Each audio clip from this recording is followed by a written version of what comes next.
निवडणुका झाल्या त्यावेळी राष्ट्रवादी काँग्रेस, शरदचंद्र पवार पक्ष, काँग्रेस पक्ष आणि उद्धव बाळासाहेब ठाकरे यांचा शिवसेना पक्ष या तीन पक्षाचे मिळून 30 सदस्य निवडून आलेले. पण जिल्ह्यात निवडणूक होताना राष्ट्रवादी काँग्रेस पक्ष व अजित पवार पक्ष, राष्ट्रवादी काँग्रेस अजित पवार पक्ष यांची आणि आमची ही बऱ्याच ठिकाणी आघाडी झालेली होती. त्यामुळं त्यांचेही 6 सदस्य निवडून आलेले होते आणि त्यामुळं हा निर्णय हा अनपेक्षित नाहीये, हा अपेक्षितच निर्णय आहे.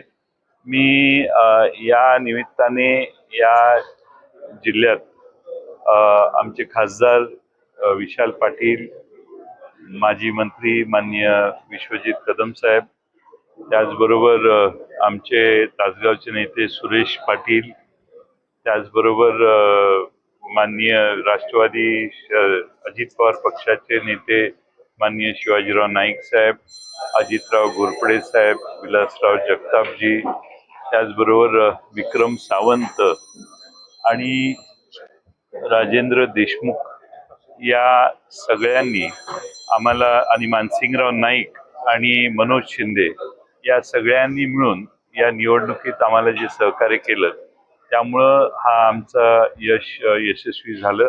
मी त्या सगळ्यांचे आभार मानतो.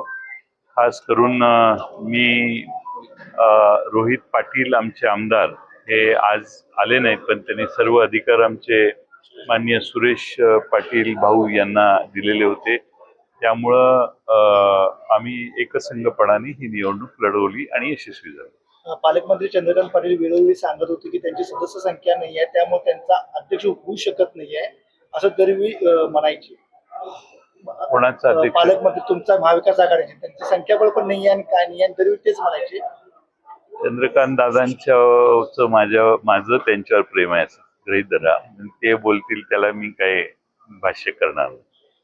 तरी अजित पवार गटानं आपल्याला पाठिंबा दिला, पण 1-2 संजय काका असतील त्यांनी दिले, आणि बाकीच्या सदस्यांनी आपल्याला पाठिंबा नाही. संजय काकांचे मी विशेष आभार मानेन, कारण काल संध्याकाळी आम्ही स्ट्रॅटेजी ठरवली आणि काका पलीकडच्या गोटात आम्ही जायच्या संदर्भात काही गोष्टी झाल्या, चर्चा झाली आणि त्याप्रमाणे त्यांनी तिकडे जाऊन तिकडच्या गोटातली माहिती देऊन आम्हाला जे मौलिक सहकार्य केलं ते विशेष वाखाणण्यासारखं आहे. त्यांना तिथं कट्टरता दाखवण्यासाठी काही गोष्टी कराव्या लागल्या ज्या आमच्या अंडरस्टँडिंगच्या होत्या, पण त्यांचेही मी आभार मानतो. आता मिरज पंचायत समिती आपण ताब्यात घेतलेला आहे, जिल्हा परिषद घेतलेला आहे. महाविकास आघाडीची एक प्रकारची यशाची नांदी आहे का या प्रवासात?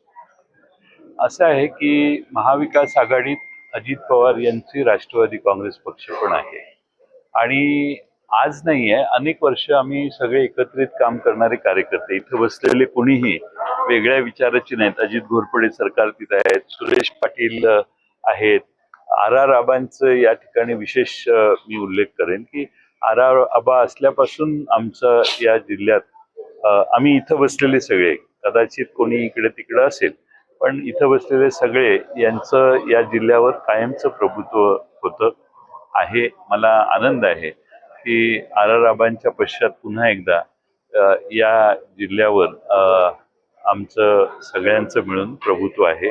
मी कुठल्या एका पक्षाचं नाव यासाठी घेत नाही की आम्ही सगळे एकसंघपणाने काम करतो. सध्या राज्याचा प्रश्न आहे गॅस टंचाई. लोक रस्त्यावर उतरलेले आहेत, पण देवेंद्र फडणवीस सांगतात की गॅस टंचाई कुठेही नाही आहे, पण लोक मग रस्त्यावर कशी उतरले आणि गॅसचा तुटवडा एवढा कसा झाला? मला वाटतं की जिल्हा परिषदेची निवडणुकीत आमचे अध्यक्ष उपाध्यक्ष निवडून आलेले आहेत. त्या विषयाच्या पेक्षा वेगळा विषय मी विधानसभेच्या प्रांगणात मांडलेला आहे, त्यामुळे त्यावर वेळ घालत नाही. पण मी आपल्या मार्फत सांगली जिल्ह्यातल्या जनतेला हा विश्वास देऊ इच्छितो की मागे 4 वर्ष प्रशासक राजवट होती, त्यामुळं अनेक अनुत्तरित प्रश्न राहिले असतील. खास करून सांगली जिल्ह्यातल्या खेडेगावातल्या पाणी पुरवठ्याचा, ग्रामीण पाणी पुरवठ्याचा प्रश्न बऱ्याच गावात अडचणीचा आहे आणि त्या प्रश्नासाठी आमची जी नवीन निवडून आलेली सगळे नवनिर्वाचित सदस्य विशेष कष्ट करतील आणि त्या ग्रामीण पाणी पुरवठ्या योजनांमध्ये लक्ष घालतील. त्याचबरोबर आरोग्य आणि शिक्षण हा विषय आम्ही सगळ्यांनी मिळून या जिल्ह्यात महाराष्ट्रात कुठं नाही एवढा चांगला हाताळलेला आहे असं आम्ही मानतो. त्या आरोग्य आणि शिक्षणाला अधिक गती देण्याचं काम करतील. या जिल्ह्यात मॉडेल स्कूलची कल्पना अतिशय यशस्वी आहे. लातूर सारख्या एका चांगल्या जिल्ह्यामध्ये शिक्षणाची व्यवस्था फार अडचणीची आहे. असं लक्षवेधी सूचना मांडून तिथल्याच आमदारांनी विधानसभेत मांडलं. पण आमच्या जिल्ह्यात आरोग्य आणि शिक्षण सुविधा चांगल्या आहेत, पण याचा दर्जा कसा वाढेल हे बघण्याचं काम आमचे सर्व सहकारी करतील. वित्त आयोगाचे पैसे मागच्या 4 वर्षात आलेले नाहीत. त्यातले पहिला हप्ता आलाय असं मला सांगण्यात आलं. पुढचे हप्ते लवकर यावेत आणि या जिल्ह्याचा सर्वदूर असा अतिशय चांगल्या पद्धतीनं विकास व्हावा.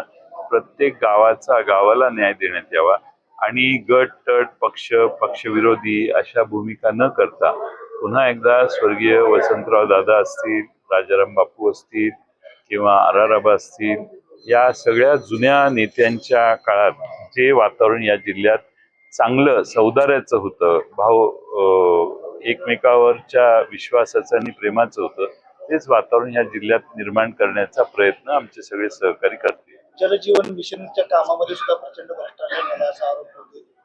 कामं सुद्धा बरेच ठिकाणी निकृष्ट झालेली आहेत. आज माझं मत आहे की पहिला दिवस आहे. मी भ्रष्टाचार किंवा निकृष्ट कामं याविषयी ज्यावेळी आढावा घेऊ त्यावेळी मी नक्की आम्ही सगळे बसून ज्यावेळी आढावा घेऊ त्यावेळी अनेक गोष्टींचा आढावा घेऊ आणि आमच्याकडे सगळे एक्सपर्ट आहेत. इथं नाईक साहेबांच्या सारखं एक्सपर्ट माणूस आमच्याकडे आहे. अनेक तिथून घोरपडे सरकार आहेत, रोहित पाटलांसारखा तरुण, विश्वजित कदमांसारखा तरुण आहे आणि आम्हाला काही दिल्लीला लागलं तर आमचे खासदार दिल्लीत निश्चितपणाने या सगळ्या गोष्टींना महापालिकेतही सत्ता प्रयत्न झाला होता, मात्र अजित पवार राष्ट्रवादी सोबत राहील नाही. ती सर करून काढली का तुम्ही? नाही, महापालिकेचा विषय जो होता त्यावेळी संख्याबळ नसल्यामुळं उगाच नशीब आजमावायचं नाही असं सगळ्यांनी ठरवलं. पण इथं आमचं संख्याबळ चांगलं होतं आणि त्यामुळं या ठिकाणी आम्हाला यश आलं. आणि सांगली जिल्हा परिषद ही महाराष्ट्रातच नाही भारतात नावाजलेली नामांकित असणारी संस्था आहे आणि तिथं जी फोटो वगैरे लावलेले आहेत, शिवाजीराव नाईक साहेबांनी राजीव गांधी असताना 1 नंबरचं बक्षीस मिळवलेलं होतं. त्यामुळे तीच परंपरा पुढे चालू ठेवण्याचं काम आम्ही करू. पण संख्याबळ कमी करण्याचा अनेक प्रयत्न नानाकृत्या केल्या गेल्या, काही तपासण्या वगैरे केल्या, काय तुमच्यापर्यंत काय माहिती आहे, काय केलं?